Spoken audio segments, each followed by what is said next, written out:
Here it is, the Baco Tunes podcast with Matt Munoz.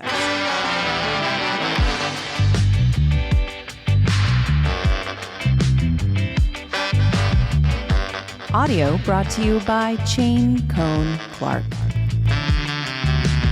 It's your host, Mr. Matt Munoz. It is the return of our friend and your friend, Mr. Cesario Garasa. From the Bakersfield, California. And how you doing, bro? I'm fantastic. Let's talk about your lowdown this week. Yes. I'm sure a lot of people out there, if you listen to this, if you're local, that you heard the news about local music promoter, veteran music promoter, filmmaker, Nate Berg, passed away last week, and Cesario wrote his lowdown. So, Cesario, tell me all about it. Man, what a wild windstorm that was, man. It was like he passed away on Friday morning, early Friday morning, late Thursday night. And his birthday was the 16th. So it was just maybe like 3 days before that. And he just turned 52. And he was reported missing not too long after. And then he was declared or found that he had passed away on Sunday. And all sorts of rumors and innuendo. I mean, when I heard about it, somebody said, sounds like he was murdered. It's like, what? No. You know, when he first got, it's one of the things that I addressed in my article about him, was a very complicated memorial to write because he was such complicated and also what's the word that I used? He was such polarizing. Polarizing is the word. Polarizing individual. Well, let's get people caught up on who exactly we're talking about here. So Nate Berg, Nathaniel Berg. Yeah. If you grew up in the music scene in the what was it? What year? What kind of time frame? The time frame was about mid 1990s, about 94, 95, and then he was a promoter there till about the mid 2000s. At Jerry's Pizza. Yeah. So if you were a Jerry's kid back in those days, Jerry's Pizza, of course, it's the basement in downtown, legendary. A bunch of bands kind of got their start. You toured, and one of the promoter who would book your band there was Nate Berg. Yeah. Everybody just knew him as Nate from downtown. Yeah, and he had a leather jacket. The punk rock guy, wore shorts, walked around, made his own flyers, like Kinko's copies. He had guy liner, wild hair. He kind of looked like a Pudgy or Ricky Rackman, kind of, and he had this kind of I called him the Bill Graham, with Jerry's Pizza being his Fillmore. Jerry Baranowski, who used to own Jerry's Pizza, opened it. He kind of let him do what he wanted. Because he brought in the people. I mean, he brought in the kids. Yeah, he did. And the other thing about it was that he would bring it through Nate, and he was also work with Numbskull through. They would bring Eddie Numbskull is another promoter from Central Coast up in Fresno. And they would bring in some real talent. And the thing about it, looking at those old flyers, and both you and I would bump into Nate at Kinko's when it was on Stockdale Highway, where he'd be there making his flyers, and they had this very distinct look to him. Cut and paste, and because he would do the entire, instead of doing a flyer per each band, he would have a flyer for the week. And it would just be almost show after show. And every show had at least 5 bands, because that's the way you could maximize the amount of people to go and see a band perform, while minimizing any sort of you can concentrate the money as need be, but not necessarily to any of the opening acts. We know that's kind of a rite of passage for young bands, but what he would have, what's funny is looking at these old flyers, and they're kind of like I called it a Where's Waldo of oh wow, it's just, I didn't know that Paramore played that time, or wow, these guys opened up for everybody, and you're seeing not only the Ataris, RX Bandits, I think Weezer played there, Cursive, and Weezer, Panic at the Disco, Paramore, Voodoo Glow Skulls, but we're talking about some of these bands were bands before they were doing anything. Yeah, they were just touring bands. Every band is a local band before they make it big. So they just toured, and they were the buzz at the time. They were not signed. He also booked the Used. All those groups. You name it. Who was a Warped Tour band into the 2000s? Yeah, no doubt performed. Not talking about the band, no doubt, but they most likely performed at Jerry's Pizza, booked through Nate. Probably. I mean, if you're thinking about those kinds of bands, that the ones that would be on. Okay, think about all the bands that were on the Warped Tour during the time where it was at its prime. Now think about all the bands that were on the second stages. Those are the guys that played Jerry's. Yeah. And every once in a while, one of the ones that would play in the main stage would also book a Jerry's. And we're talking about an all-ages venue just on a random Tuesday night where it would be packed top to bottom. Lying down the street to Vest Drugs in that little sweaty, hot, damp dungeon of a basement of Jerry's Pizza with crappy sound, and just packed from beginning to end. It was a scene. And that's what and it was like that almost every night. Yeah. And you were a high school kid at that time. That was your place to go. Yeah, probably. You had to talk your parents into allowing your, come on, Mom, just drop me off over around the corner and let me go over to the show. If I don't go, it's gonna suck. It's spoiler alert. I hate living in this town. It's spoiler alert, parents. Spoiler alert, moms that probably dropped off their kid back in like 2002. They were probably sneaking a little beer in the alley, So, but you got a slice of pizza. Yeah, cheap, not all dollar, the kids were bad. Slice of pizza were $1. No, in fact, most of the audiences that would go to these shows, they'd call themselves Jerry's kids, especially the generation after the millennials that would go there. I'm not talking about the later ones that were born like in the late 70s, early 80s. They were the ones that really went to these shows. And then once they got older, they started going to Sandrini's and Brownie's Tavern. Now let's stop that before we come to unfortunately the loss of Nate. Yeah. Let's go back to kind of like the early time, like as far as my history with Nate. Full disclosure, I really did not know Nate very well, even though myself and Cesario, we have our own history together in the music scene, and we have our own separate histories in the music scene. Nate, we knew who Nate was. We knew that he was at Jerry's, but as far as like working with Nate, I had a very, very, very limited, connection to him as far as that. Now, as far as his history, I do know that prior to arriving in Bakersfield, he was active in the Fresno punk rock scene. Right. He had a band. He was a member of a band called Sharon Tate. Right. So if you're familiar with Sharon Tate was she was murdered in the Tate LaBianca murders, the Manson family, that whole thing. The one orchestrated Charlie Manson. Yeah. Punk rock, they kind of took it. This is the name of the band, Yeah. Sharon Tate. It's kind of morbid, but he was the singer for the band. He obviously had his own history in Fresno. Right. I did not know much about him. He arrived into Bakersfield and just kind of like, I guess, hit the ground running. That's all I know. Well, he did spend a lot of time in Bakersfield. I mean, he went to Garces. I mean, he also played bass in Hoss Bruton, or I think he played bass with Mark De Leon for a spell. Yeah. So, see, there's a lot of it. Like I have no idea. Yeah, he did spend some. He was here in Bakersfield for a time, but he was doing work in Fresno, and he did some work over in Lancaster as well too, booking at different places. But for his home base was here, and he lived his life like a rock star, and it was one of those things where he was just like you were talking about the punk rock tradition of provocation. And you're just provocative, provoking stuff, and he really kind of thrived on that kind of dramatic conflict, whether it was in looking for it or just whether wanting to film it later on as a filmmaker or doing it in person, getting into confrontations with people. He had this kind of like this kind of way of being. That this kind of fearlessness that a person that I wrote, the way I wrote it was the type of fearlessness that a person has when they're not afraid of their own secrets. It's like, so they're just kind of like, they have this sort of like, what do you got? What do you got? What do you got? And so he would challenge people, or he would say things, he was the kind of guy that would probably take a bat to your windshield, and then just kind of like, Argh! And then go in and then try to count the money to pay out the band. Yeah. He was that kind of thing, and well, you get into that business, kind of like with so and so's coming to town, and you're gonna have to roll the dice and say, well, I'm gonna tell him I'm gonna guarantee these bands this. Right. We don't know how well the show's gonna do. Yeah. We don't know any sort of overhead costs that might fall into our lap.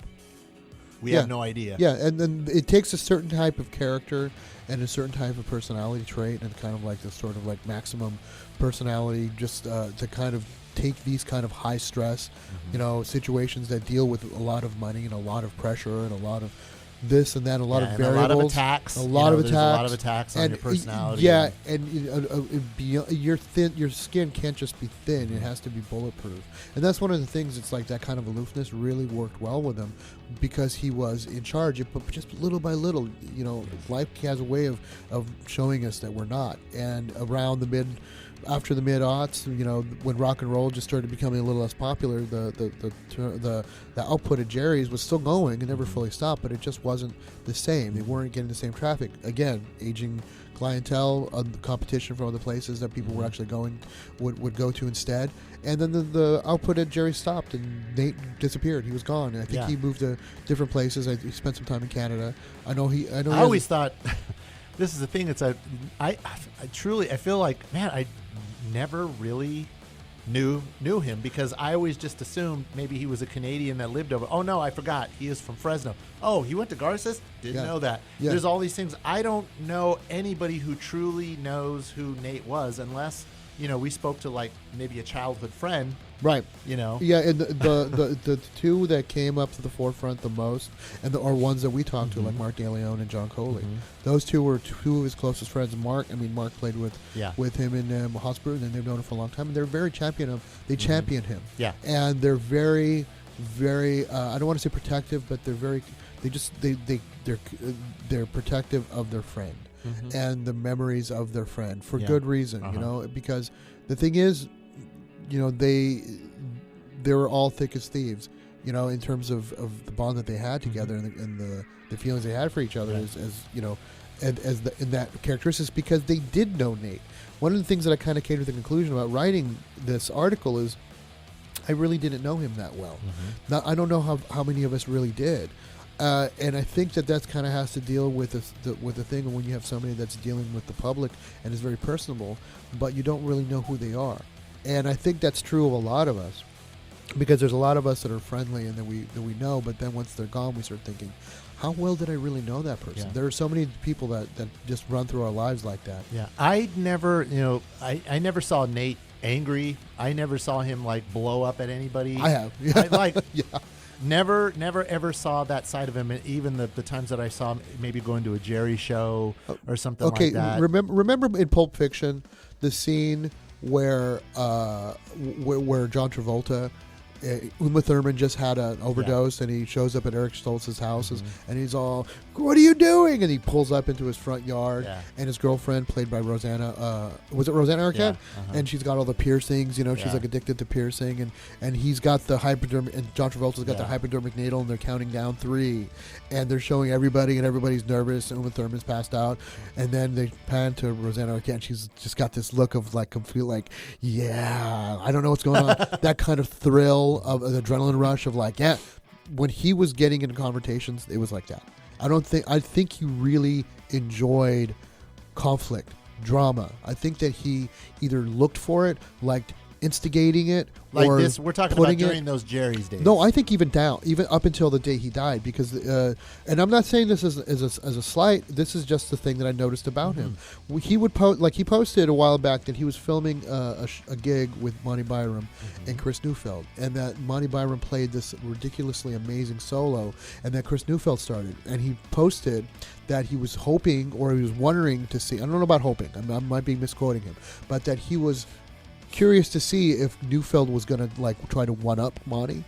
Is he going to try to one-up him? Is this going to be a cutting heads? Will there be blood drawn? That kind of thing. like, are these gladiators in the arena? No, he just played something really awesome instead. Just something doing the other thing. I think he was kind of like, he understood the power of how audiences need to see bloodshed. And he understood the power in the poetry and punishment. And he understood our need for conflict, or maybe not need, but our kind of always, whether we understand it or not, or even know it. Like, I didn't even realize it, how much internal drama just my own article had. How much dramatic conflict was in my own article until I got to the end of it. I'm like, oh, wow, wait a minute, this whole thing's about that. Yeah. So as much as I'm writing about him wanting that, at least he was honest enough to understand that, this is something that appeals to him in his own life. It might be like a creative conduit, and he probably saw his life as that, but he was honest about it, and that's something that Yeah. If you want to read Cesario's memorial to Nate, which everybody should, you can go to Bakersfield.com and look up Cesario's lowdown. Okay, let's bring it back to Nate. For people who don't know Nate, we're talking about Nate Berg. He was involved in the Jerry's Pizza punk rock scene, doing all this stuff. Now, Nate moves away. Yeah. After everything goes away, but then you start seeing him pop up online every once in a while. Yeah, and I guess we were friends on Facebook for a long time, but it's not like he was the most active. He wasn't doing the stuff anymore. But he started talking about a documentary. He was jumping into filmmaking. So there was two things that were starting to pop up.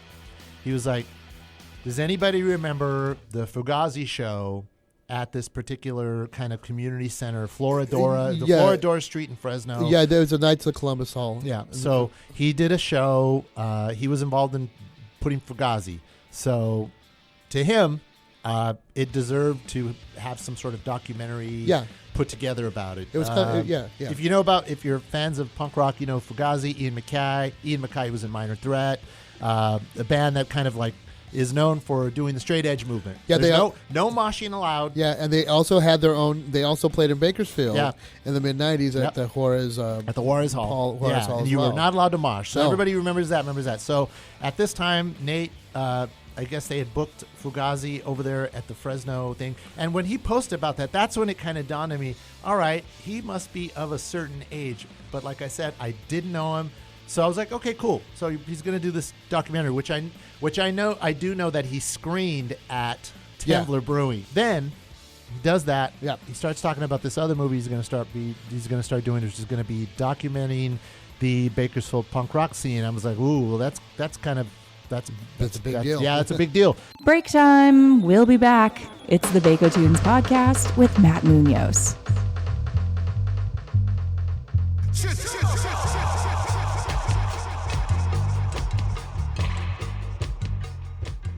If you're injured in an accident, you need a team who knows the law, a team respected by our community and the legal industry, a team with a winning history in Kern County and beyond. Chain Cone Clark, the team you need when it matters most. A Bakersfield filmmaker's sudden disappearance ends in tragedy. Karen Marroquin from our sister station Telemundo Bakersfield has the details on the events that led up to this devastating find. Karen? That's right. His name was Nathaniel Berg. He had just celebrated the premiere of his film Highway 58 Part 2 at the Fox Theater January 14th. A greatly loved man who now leaves a feeling of emptiness in the community. He had that fire and nobody could have did it like he did. A local filmmaker, entrepreneur, and trailblazer. His enthusiasm and light dimmed overnight. Every morning I came in here, he was here, the lights were on, and he was usually like making like coffee or something and working on his movies. And then I came in that day, the Friday, and I kind of noticed something was off. After noticing that he had left his phone, laptop, and hard drives behind at the shop, John Coley, owner of Skylight Guitars downtown, started looking for Nathaniel Berg. Days later, he was notified that his friend of 30 years had passed. From what we understand, he collapsed and unfortunately laid there. People probably thought he was just another homeless person on the street. Friends say Berg had been suffering of COVID or flu-like symptoms for weeks and had gone to the store to buy an orange juice at the downtown market right before his passing. They were shocked when the news of his death started circulating on social media. It broke my heart to think that, something bad would happen to him. 52-year-old Berg became a popular promoter for Jerry's Pizza, bringing in artists like Weezer and the great late Taylor Hawkins from the Foo Fighters. And for his films, such as Floridora, Bones of Brundage, Highway 58 Part 1, and Highway 58 Part 2, that premiered just over a week ago. And while his works of art will forever remain a staple of the Bakersfield film scene, his heart will forever make an impact in the lives of those who he came across. Like a storm, he came and quickly left us. But unlike a storm, no damage did he cause. He was the most impactful guy in this town. He included so many people into his projects. People felt that they belonged. Go-getter 100%, always on 10, somebody that got it done. And for that he gets my heartfelt applause.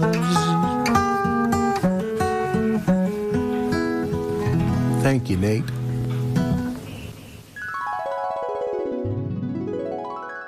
So where is he going to start? Kept on going. Yeah. Soon it kind of veered more into the later 90s.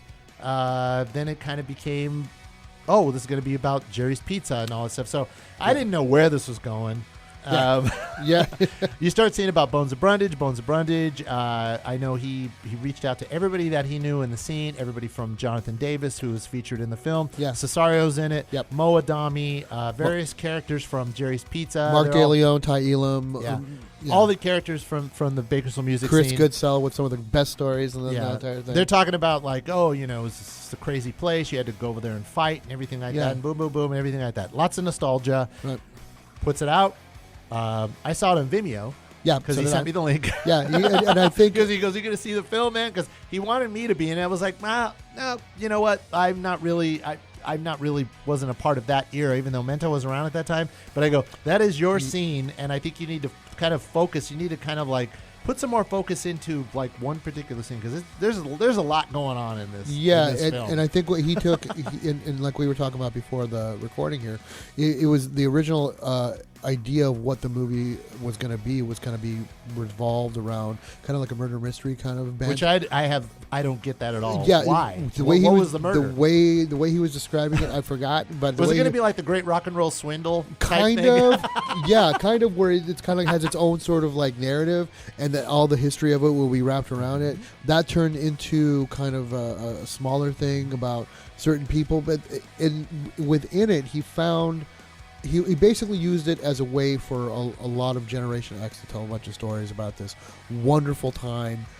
Generation X and Millennials to tell about this wonderful time in history in Bakersfield where the music scene was fertile and intense and verdant and just chaotic and growing.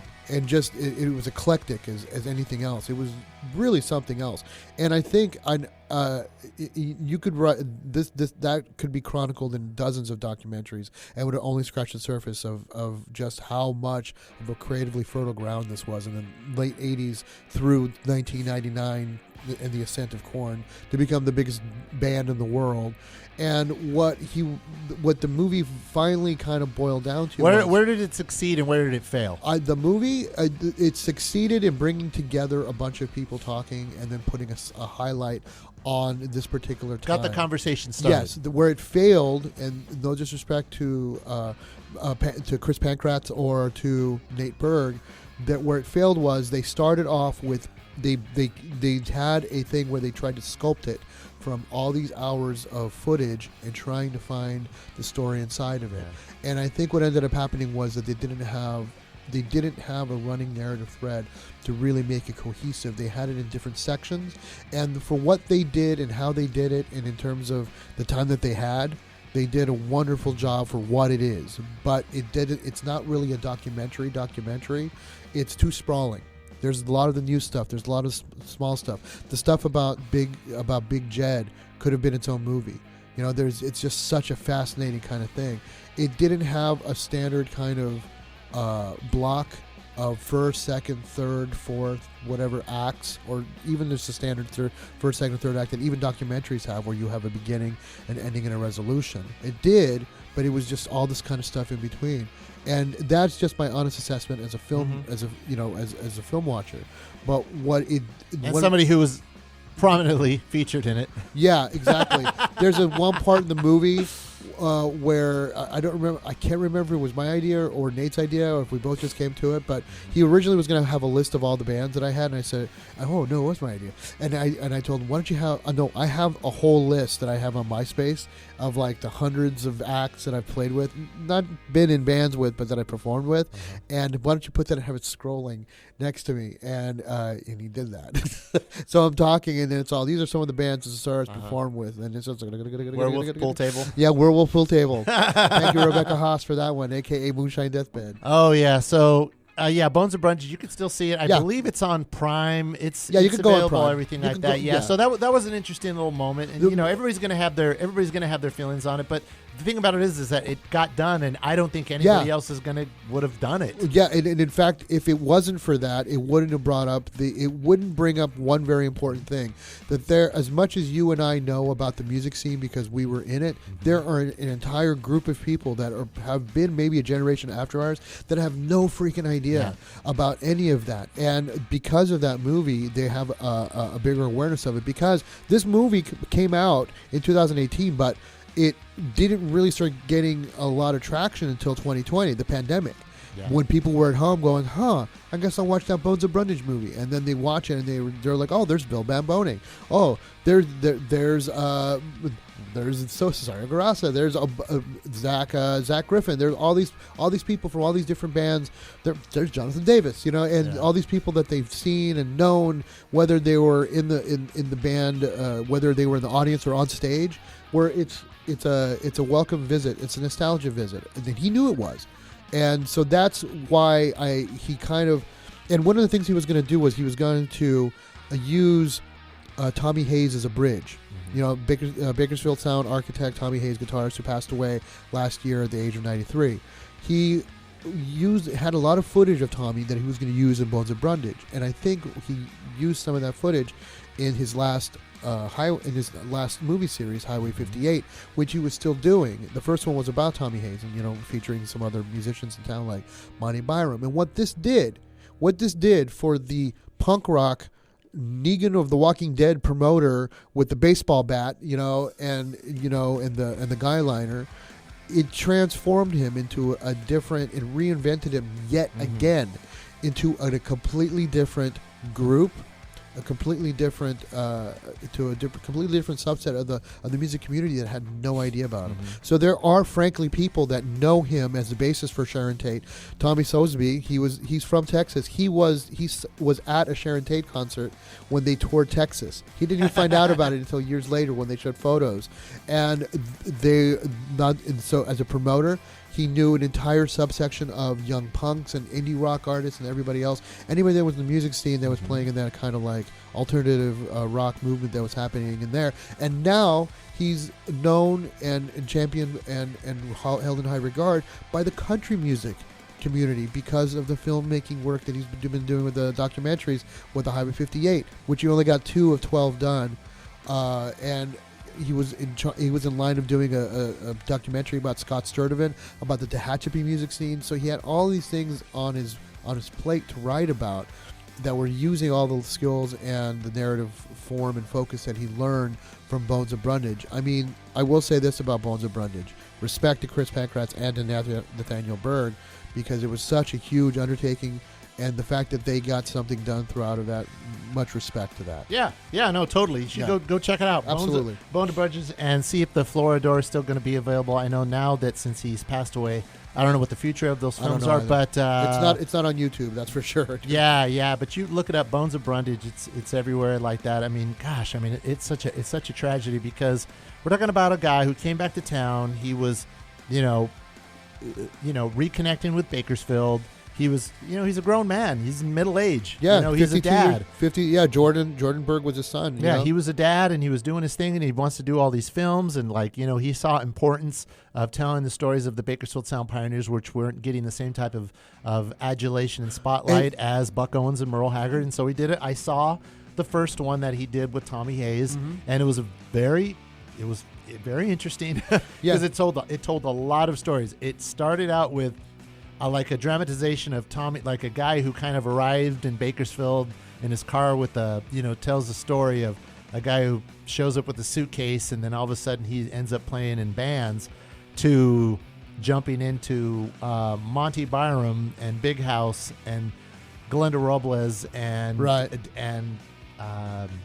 Jennifer Keel, and it kind of jumped around all over the place. I felt like it was probably like the first or second draft of the film. I don't feel like it was complete, and he had very interesting angles of how he was filming it. I kind of had to turn my neck, because he was like, well, I like to, and he had explained how he was approaching to film because he filmed a lot of it on his phone. Right. So you could see it wasn't the clearest imagery on it. I mean, it wasn't very sharp on the Fox Theater, but right.